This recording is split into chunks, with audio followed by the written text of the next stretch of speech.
In the Far East there was a great king who had no work to do. Every day, and all day long, he sat on soft cushions and listened to stories. And no matter what the story was about, he never grew tired of hearing it, even though it was very long. "There is only one fault that I find with your story," he often said, "it is too short." All the storytellers in the world were invited to his palace, and some of them told tales that were very long indeed. But the king was always sad when a story was ended. At last he sent word into every city and town and country place, offering a prize to anyone who should tell him an endless tale. He said, "To the man that will tell me a story which shall last forever, I will give my fairest daughter for his wife, and I will make him my heir, and he shall be king after me." But this was not all. He added a very hard condition. "If any man shall try to tell such a story and then fail, he shall have his head cut off." The king's daughter was very pretty, and there were many young men in that country who were willing to do anything to win her. But none of them wanted to lose their heads, and so only a few tried for the prize.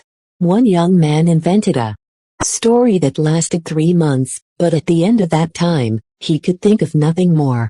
His fate was a warning to others, and it was a long time before another storyteller was so rash as to try the king's patience.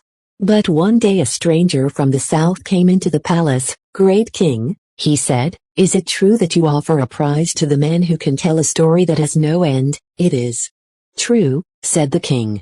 "And shall this man have your fairest daughter for his wife, and shall he be your heir?" "Yes, if he succeeds," said the king. "But if he fails, he shall lose his head." "Very well, then," said the stranger. "I have a pleasant story about locusts which I would like to relate." "Tell it," said the king. "I will listen to you." The storyteller began his tale. Once upon a time, a certain king seized upon all the corn in his country, and stored it away in a strong granary. But a swarm of locusts came over the land and saw where the grain had been put. After searching for many days they found on the east side of the granary a crevice that was just large enough for one locust to pass through at a time. So one locust went in and carried away a grain of corn, then another locust went in and carried away a grain of corn, then another locust went in and carried away a grain of corn. Day after day, week after week, the man kept on saying, then another locust went in and carried away a grain of corn. A month passed, a year passed.